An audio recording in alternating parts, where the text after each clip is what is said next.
Puji Tuhan. Hallelujah everyone. Haleluya. How are you? Apa kabar semua? Very good, very good. Are you enjoying the weather these days? Saudara menikmati cuaca pada hari-hari ini? Already, I think summer is going away, right? Ya, musim panas sepertinya sudah berlalu. And then winter is coming. Ya, musim dingin akan kita jelang. So praise God. We are renewed every day. Amen. Ya, puji Tuhan kita setiap hari diperbaharui, amin. Every morning we are renewed by God's grace. Setiap pagi kita diperbaharui oleh kasih karunia Tuhan. And I pray that this afternoon you will be renewed by the Word of God. Yeah? Sore hari ini saya berdoa kita diubahkan oleh firman Tuhan. Amen. Hallelujah. Amen. Hallelujah. Praise God. Okay, so today we've done this series on Let Heaven Come type of series, right? Ya, kita akan mengakhiri seri khotbah ini dengan Datanglah Kerajaanmu. Today I wanted to share on the last one, Let Heaven Come today, because this is very close to Pastor Adi's heart, my heart, Pastor Ed's heart, ICA's kind of. Hari ini kita mengakhiri seri khotbah ini, Datanglah Kerajaanmu, itulah hati daripada ICA kita semua. Amin. This is something that you've heard many times before. Ya, sesuatu yang mungkin saudara sering dengarkan tentang ini. But today I want to do a little bit differently, because today actually is not gonna be that easy. Oke. Ya, saya akan berbicara tema ini dengan sisi yang lain, tetapi mungkin agak sedikit susah untuk kita terima. Because I want to talk about the difference between the old covenant and the new covenant. Saya akan berbicara tentang perjanjian lama dan perjanjian baru. So I thought, okay, how do I explain this?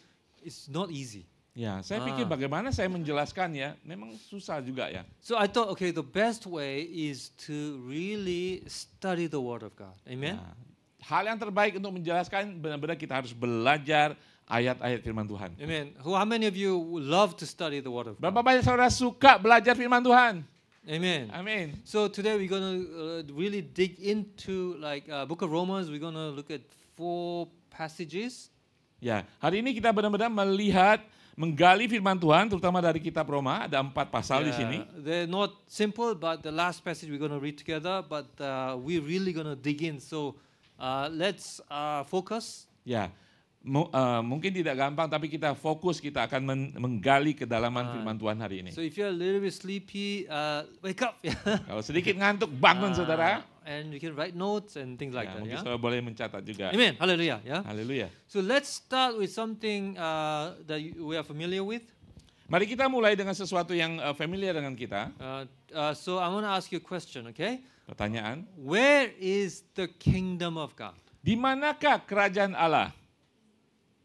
Where is where is the kingdom of God? Di mana kerajaan Allah itu? No? Di atas? Di bawah? Not there? Only here? Then after we die, we go nowhere? Kalau hanya di sini, ya kalau kita sudah mati, kita kemana? Oh, there? Di atas? No, here? Iya. Okay. So the kingdom is obviously there, right? Where God is, heaven, right? Ya, kita tahu kerajaan Allah ya secara nyata ada di sana gitu ya, di surga. But when we believe in Jesus, the kingdom comes in us, yeah? Ya, ketika kita percaya kepada Yesus, kerajaan Allah ada di dalam kita. Because the kingdom of God is not just a place, but is His rule, yeah? Karena kerajaan Allah bukan berbicara tentang tempat, tetapi otoritas pemerintah kerajaan Allah itu. So we have kingdom in us, right? Jadi kita semua punya kerajaan di dalam kita. And then we don't just keep it, we live out the kingdom realities. Ya, bukan kita menyimpan kerajaan Allah, tetapi kita menghidupi kerajaan Allah. So like including righteousness, peace, and joy. Seperti bagaimana menghidupi kerajaan, seperti kebenaran, damai, sukacita dalam kehidupan kita. Healing, deliverance, freedom. Kesembuhan, pelepasan, dan kebebasan, kemerdekaan, itu adalah orang kerajaan surga. And love. Ya, juga kuasa dan kasih dalam kehidupan kita. These things we live out. Yeah? Jadi itulah kerajaan Allah kita hidupi dalam And kehidupan I'm going to kita. test you. So that the earth becomes more like. Jadi bumi ini akan seperti apa? Di surga. Ya, heaven. Heaven, right? And people more like. Kemudian saudara akan seperti Yesus. Okay, very good. You've done a great job, Pastor Adi. It's very good. Nothing is finished. Today finished. No more. Okay.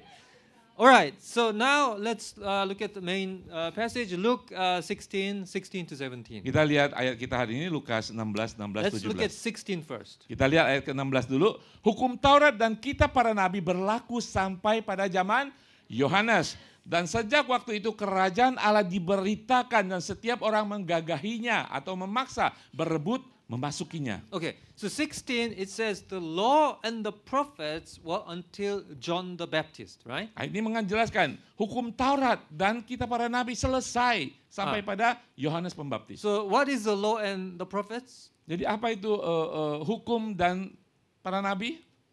It's the Old Covenant, yes, Jadi very itu good. adalah perjanjian lama. It's like the law of Moses, written law, you know, that kind of thing, right? Jadi seperti hukum-hukum Musa, 5 Right. kitab pertama itu adalah perjanjian lama. So that was until John the Baptist. That's what Jesus just said, Ya, right? itu berarti itu berlakunya sampai pada zaman Yohanes Pembaptis. Itu kata Yesus. But since John the Baptist, the good news of the kingdom, in other words, the new covenant has been proclaimed, right? Jadi perjanjian lama selesai, di perjanjian baru dinyatakan. So the new covenant is also called the law of the spirit of life, yeah? Jadi perjanjian baru itu berbicara tentang hukum kehidupan.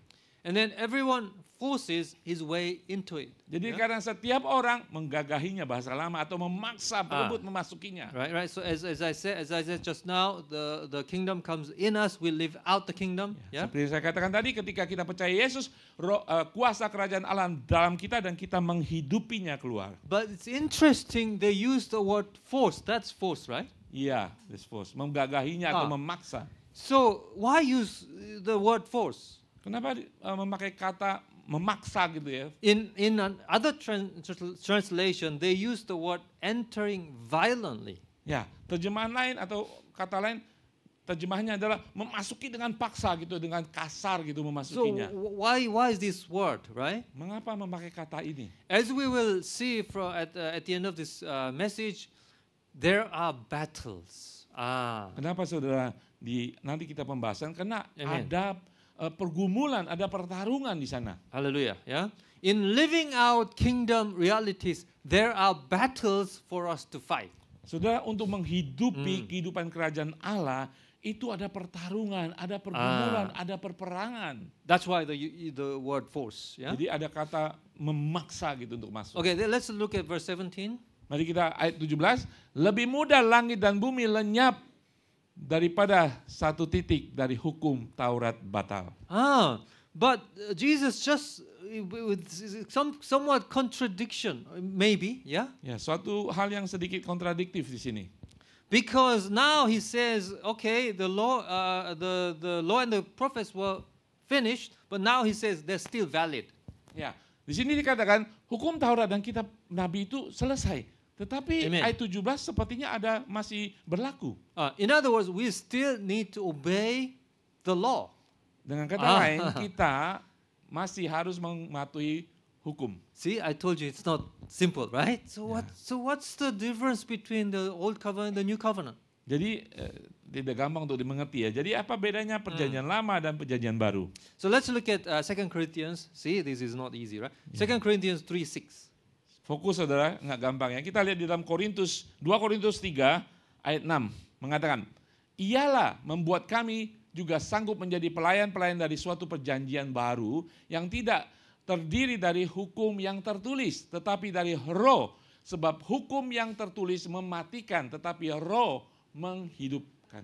Amen. So firstly, he says we are ministers of the new covenant, right? Not the old covenant, Ya, right? jadi kita adalah pelayan-pelayan atau mengikuti perjanjian baru. Hallelujah. So can you turn to your neighbor and say, you are minister of the new covenant? Katakan kiri kanan, engkau lah pelayan-pelayan perjanjian baru. Not the old covenant, right? Bukan Amen. perjanjian lama. Now, and then it goes on to say that because the letter, which means the old covenant, kills, but the spirit, which refers to the new covenant, gives life. Perhatikan kalimat terakhir dikatakan, sebab hukum yang tertulis perjanjian lama apa? Mematikan, tetapi roh perjanjian baru menghidupkan. So old covenant kills, right? Perjanjian lama dikatakan sepertinya membunuh, Now, mematikan. okay, you maybe see this is not easy, right? Because the old covenant can only tell us what is wrong with us. Kenapa saudara? Mungkin kita bingung ya. Ini hukum perjanjian lama, hukum Pentatuk dan sebagainya mematikan. Kenapa saudara? Karena hukum perjanjian lama tidak bisa menyelamatkan kita. Because under the old covenant, you had to obey all the laws. Karena di dalam perjanjian lama, saudara harus mematuhi semua peraturannya. But can you obey all the laws? Apakah saudara bisa mematuhi setiap peraturan di dalam perjanjian lama? So, how many of you Indonesian congregation obey all the laws? Berapa banyak jemaat Indonesia sini mematuhi semua perjanjian lama? Nobody. No one. No one. Right, because we lied, we taken things not from us, we hate. Kita suka berbohong, ambil barang bukan milik kita. Jealous, iri. right? Right? Ya, betul kan? We cannot obey, right? Kita tidak bisa mematuhi semua hukum Taurat. That's why it kills, telling you, see, you did not obey, condemnation. Ya. Right. Perjanjian lama kalau saudara tidak patuh satu peraturan, saudara dikutuk. Right.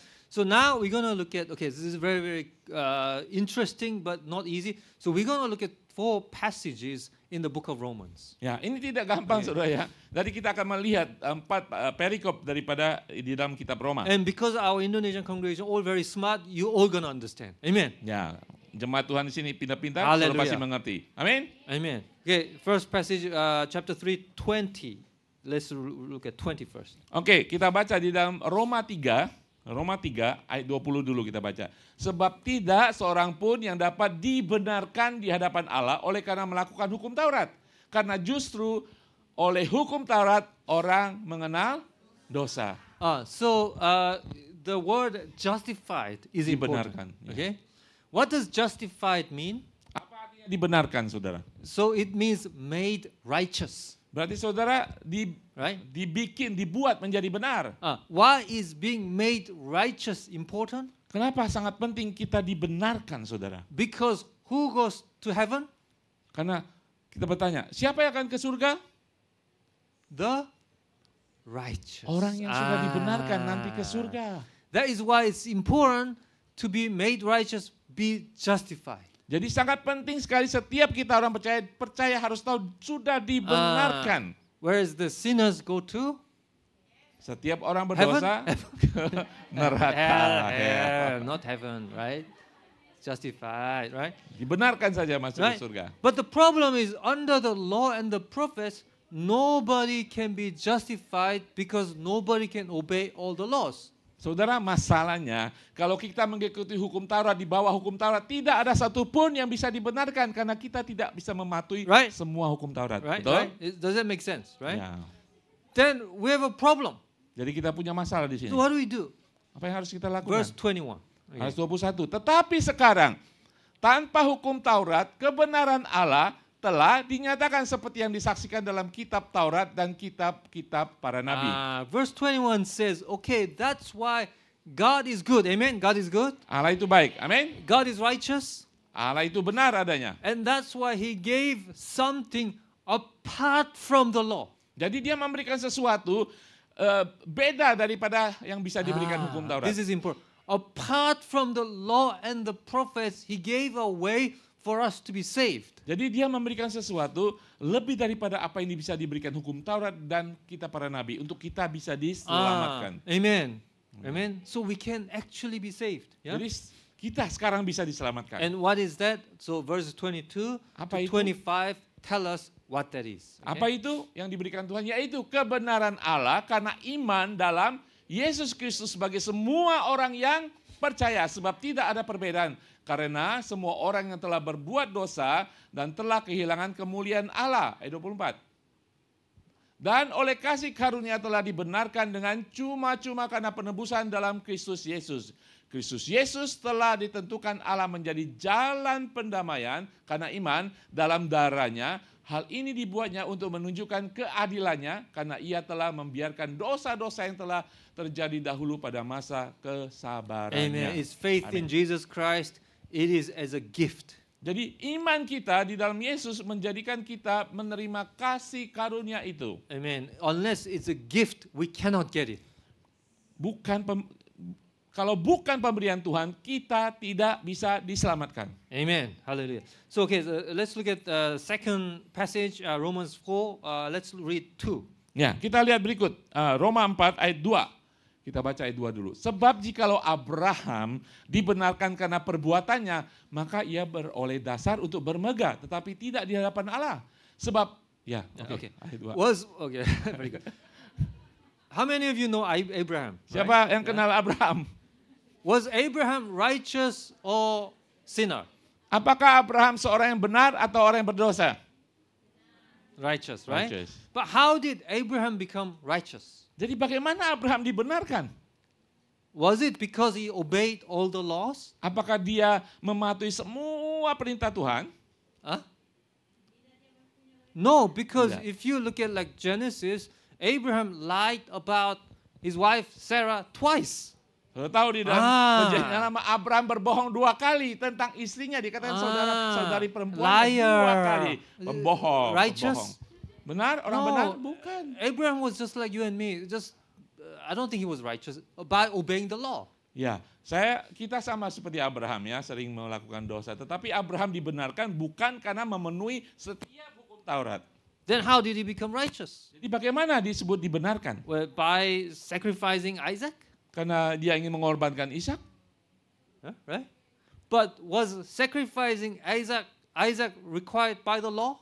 Apakah mengorbankan Ishak itu ditentukan, disyaratkan oleh hukum Taurat? Did the law say you kill your son? Apakah hukum Taurat mengatakan, kau harus mengorbankan anak laki-lakimu? So it wasn't according to the law. Mengorbankan Ishak bukan menurut hukum Taurat. So how did he become righteous? Kenapa disebut dibenarkan? Let's look Abraham at verse ini. 3. Nah, kita baca ayat 3. Sebab apakah yang dikatakan nas kitab suci? Lalu percayalah Abraham kepada Tuhan dan Tuhan memperhitungkan hal itu, percayanya kepadanya sebagai kebenaran. Hallelujah.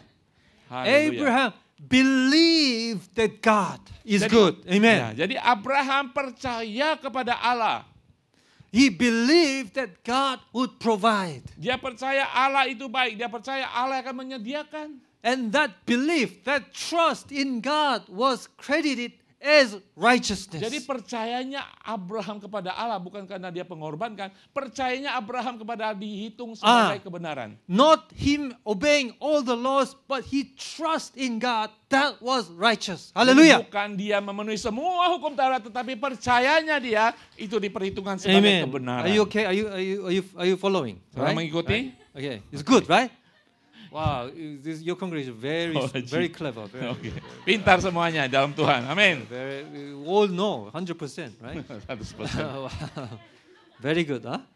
Third passage, Romans 7, verse 1 and 2. Let's read. Oke. 1 and 2, yeah. Sekarang perikop yang ketiga, Roma 7, kita baca 1 dan 2. Apakah kamu tidak tahu saudara-saudara? Sebab aku berbicara kepada mereka yang mengetahui hukum, bahwa hukum berkuasa atas seseorang selama orang itu hidup. Sebab seorang istri terikat oleh hukum kepada suaminya selama suaminya itu hidup. Akan tetapi apabila suaminya itu apabila suaminya itu mati, bebaslah ia dari hukum yang mengikatnya kepada suaminya itu. Amen. So, the question there is, let's say just for argument's sake, let's say your spouse dies. Okay, Yeah. he's not gonna die. Okay, don't worry. But just for argument's sake, because everyone dies, right? Let's say one day your spouse dies. Ya, untuk pemikiran dan argumentasi ya. Suatu saat suami saudara meninggal ya. Cuma So how many of you alasan married? aja. How many Ya, berapa married? banyak saudara menikah? Married? Menikah. Married. Okay. Let's say one day your spouse. Now, then, if your spouse dies, are you free to remarry? Ketika pasangan kita meninggal, apakah kita bebas untuk menikah lagi? No. Because you love your spouse, you don't. What? You say, yes, you don't. Wow, so fast, huh? Yes. Yes. Wow. Yes, no, right? But I mean, okay, seriously, are you free? Yeah. Are you free morally to remarry? Ya, kalau pasangan kita meninggal, kita bebas untuk menikah lagi. Whoa. Whoa. Why? Whoa. Whoa, very strange. This congregation very strange. Wow. Clap, clap, clap, huh? Wow. Wow. Can you edit this bit video? Okay, so all right. You are free to remarry because the law of marriage between you and the spouse ends when one of you die. Kenapa bisa menikah lagi? Karena ketika pasangan kita menikah, hukum pernikahan itu putus karena meninggalnya salah satu pasangan kita. Right, right. Let's look at verse 3. Explain. Yeah. Ya, karena sudah putus hukum pernikahan itu. Kita lihat ayat ketiga. Dangerous, very dangerous. Wow. Sekarang sudah jelas ya. Oh. Oke, ayat ketiga. Verse 3. Oke, jadi selama suaminya hidup ia dianggap berzina kalau ia menjadi istri laki-laki lain. Tetapi jika suaminya telah mati, ia bebas dari hukum sehingga ia bukanlah berzina kalau ia menjadi istri laki-laki lain. Okay. Now, why are we saying this? Because of verse 4. Okay, verse 4 is important. Let's focus on verse 4. Ya, karena ayat 4 sangat penting. Mari kita baca. Sebab itu saudara-saudaraku, kamu juga telah mati dari hukum Taurat oleh tubuh Kristus, supaya kamu menjadi milik orang lain, yaitu milik Dia yang telah dibangkitkan dari antara orang mati, agar kita berbuah bagi Allah. Hallelujah. Amen. Amin. The point there is belonging to another person. Ya, poinnya adalah di garis bawah itu menjadi milik orang lain. Now I ask you a question. Before we believe in Jesus, did we belong to God? Or who did we belong to? Sebelum saudara percaya kepada Tuhan Yesus, kepada siapa saudara menjadi miliknya? Milik kepada Tuhan Yesus atau kepada yang lain? Or the devil? Apa milik iblis? Milik iblis. Ya, Iblis. Okay, the devil. Because the Bible says when we live in sin, we belong to the devil. Right? Firman Tuhan mengatakan ketika kita berdosa, orang berdosa sebelum percaya kepada Tuhan Yesus, kita adalah milik si iblis. But when we believe in Jesus, do we belong to the devil or to God? Ketika kita percaya Yesus, kita menjadi milik Yesus, kita tidak lagi menjadi milik iblis? No, not You said iblis. not belong to. I understand now. No iblis. No iblis. God, right? Ya, kita menjadi milik Allah. Now, but how? Because the law said you belong to the devil. How can now I no more belong to iblis, but I belong to God? Kenapa saudara? Karena hukum mengatakan sebagai orang berdosa kita milik iblis, ya kan? Sekarang kita menjadi milik Tuhan Yesus. Mengapa? How? Bagaimana? Because when we believe in Jesus, our old person dies. Kenapa saudara? Ketika kita percaya kepada Tuhan Yesus, manusia lama kita mati. How many of you know your old person is dead? Berapa banyak saudara mengerti dan tahu bahwa manusia lama saudara sudah mati? That's why when we have baptism, when we go into water, that means we are dead. Like baptism, how many of you know baptism is a funeral ceremony? Do you know saudara, that? ketika dibaptis kita mematikan kita. Saudara tahu bahwa acara baptisan itu sebenarnya acara penguburan. And when we come out of water, we have a new person. Hallelujah. Ketika kita masuk dalam air mati kita dan kemudian kita bangkit sebagai manusia baru. I want to tell you, some of you may be new to church. I want to tell you those who are watching. When we believe in Jesus, we are not getting a new religion.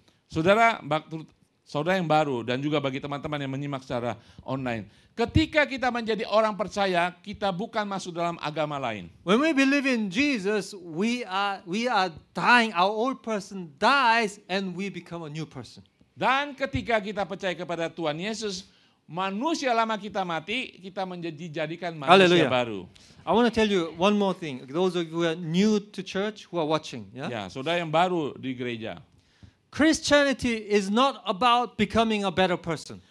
Kekristenan bukan berbicara tentang menjadi orang yang lebih baik. Do you know that?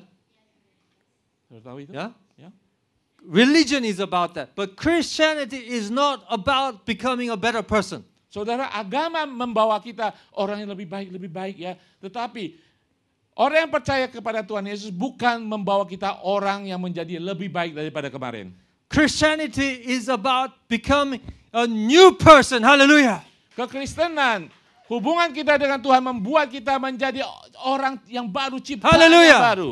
Our Amen. old person is dead. We Karena become new person in Christ Jesus. Karena manusia Hallelujah. lama kita sudah mati dan kita menjadi manusia baru di dalam Kristus Yesus. Hallelujah. Amen. That's what demons, they try to curse you. Doesn't work anymore. Hallelujah. Sebagai ciptaan baru, iblis ingin mengutuk kita tidak bisa lagi. Because we are a new person. Karena kita sudah ciptaan baru. That's why we forgive people. Makanya kita selalu bisa mengampuni That's why orang we lain. love even our enemies. Makanya kita bisa mengasihi bahkan sampai ke musuh Because kita. our old person is dead. Karena manusia lama yang lama We itu are sudah mati. new in Christ Kita Jesus. sudah baru di Hallelujah. dalam Yesus Kristus. Amen. Hallelujah. Amin. Amen. Okay, we're going to look at the last verse and passage. We're going to finish.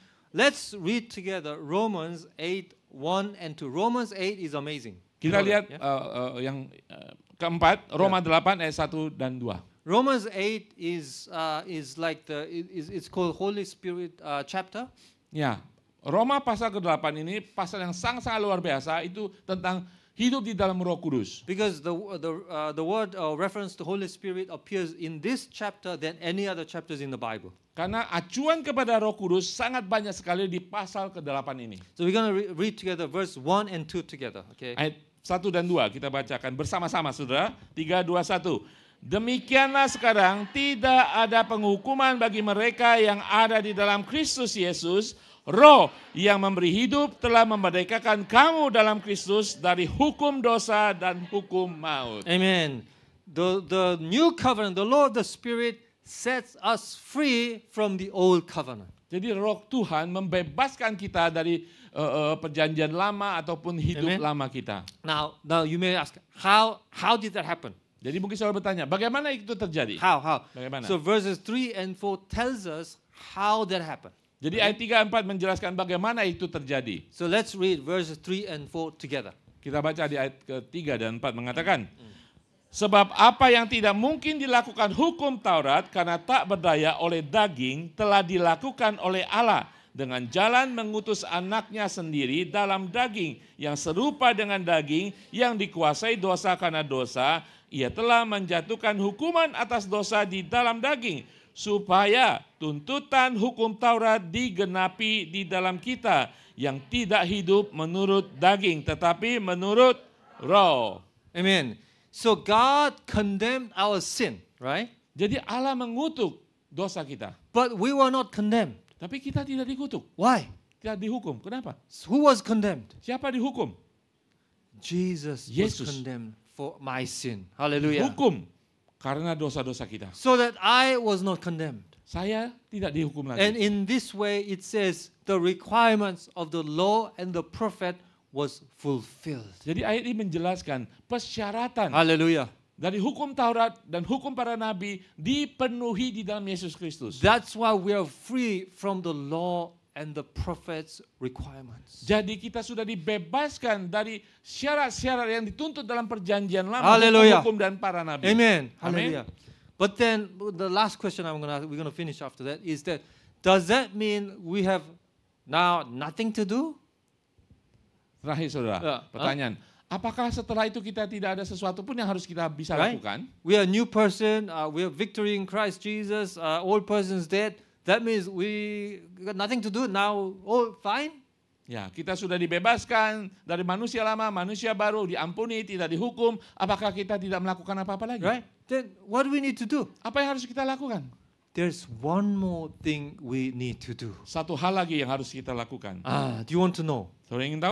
How many of you want to know? Berapa banyak saudara ingin tahu? This is very important. Dan ini sangat-sangat penting And sekali. we're going to look at this and we're going to finish. The answer is found in verses 5 and 6. Jawabannya ada di ayat ke-5 dan ayat ke-6. Oke. Sebab mereka yang hidup menurut daging memikirkan hal-hal yang dari daging. Mereka yang hidup menurut roh memikirkan hal-hal yang dari roh. Karena keinginan daging adalah maut, tetapi keinginan roh adalah hidup dan damai sejahtera. Amen. Okay, so let me explain this. Okay. Saya jelaskan. So we have everything. We have victory in Christ Jesus. We are new in Christ Jesus. Okay. Jadi Good? kita sudah berkemenangan, kita baru di dalam Kristus. The war is won, Peperangan sudah dimenangkan, but Tetapi- there are still battles to enforce the victory. Jadi masih ada Mm. peperangan untuk kita memaksa Ah. kepada kemenangan lagi. Let me explain this to Saya you. Okay? jelaskan. Okay, how many of you are familiar with World War II history? Saudara mengerti tentang sejarah Perang Dunia Kedua? Okay, so what happened? Okay, what happened is that World War II, the Allied force, which includes like U.S., Britain, and France, they won the war against Hitler, the Germans. Ya, Right? kita tahu Perang Dunia Kedua berakhir karena sekutu ya, Amerika, Inggris, Prancis menang atas Hitler ya, Nazi. So Hitler was killed, and then the war is over. Won, yeah, victory, right? Jadi Hitler itu kalah dan kemudian sekutu memenangkan Perang Dunia Kedua. But does that mean that all the battles finished? Apakah itu berarti juga semua peperangan berakhir?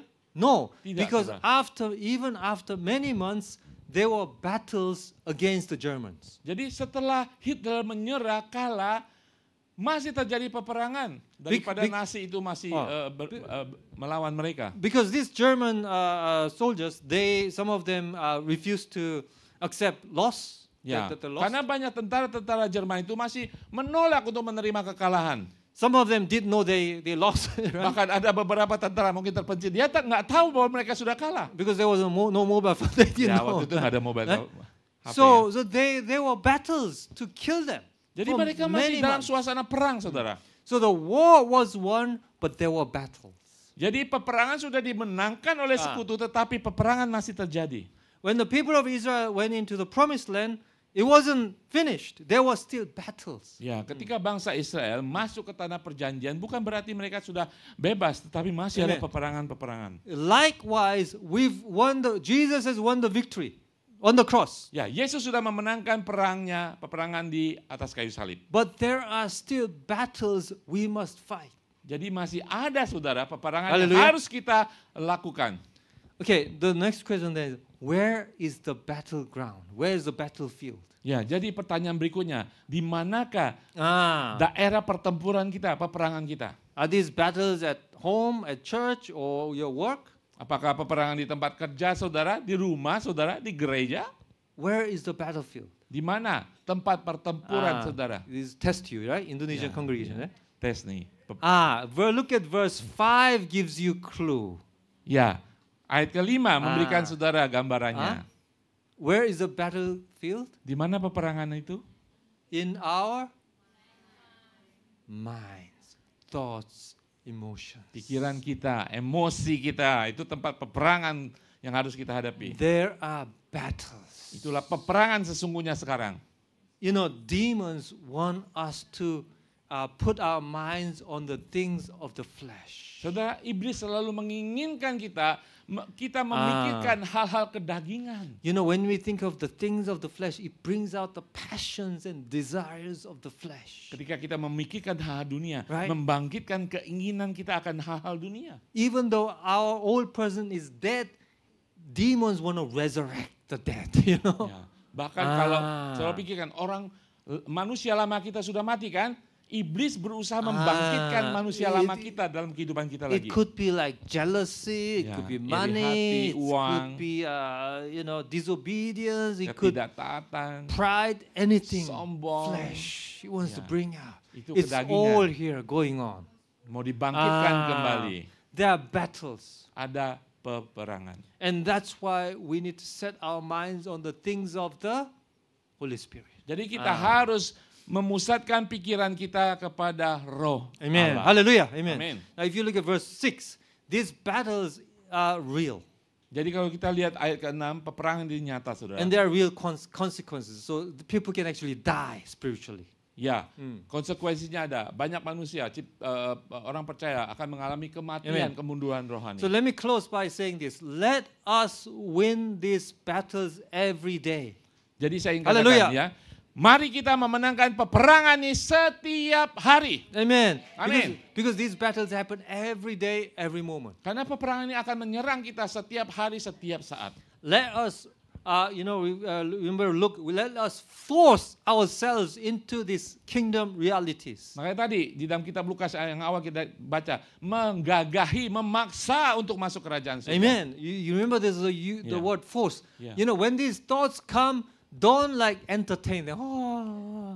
Don't. Jadi kita harus maksa, saudara. Ketika pikiran-pikiran itu masuk ke dalam kita, kita jangan meladeni semuanya. Fight. No, Perang. that is not from me in the name of Katakan, Jesus. tidak, itu bukan buat saya di dalam nama Tuhan Yesus. And don't think like, I've already sinned by thinking like this. No. No, thinking is not sinning. Saudara jangan pikir, wah saya sudah memikirkan kedagingan, saya sudah berdosa. Belum, saudara, saya tidak berdosa dengan But pikiran you have a itu. choice to receive it or reject it. Amen. Saudara Hallelujah. punya pilihan untuk menerima dan melakukannya atau menolaknya dan katakan Hallelujah. tidak. So let us set our minds on the things of the Holy Spirit. Mari kita memfokuskan pikiran kita kepada Roh Kudus. And our ICA Indonesian congregation, we will win every battle in our minds every day in Jesus' name. Amen. Jemaat Indonesia akan memenangkan setiap peperangan setiap hari. So Amin. let heaven come, His will be done. Ya, datanglah kerajaanmu, kehendakmu yang jadi. Amen. Why don't we all Mari stand? kita bangkit berdiri.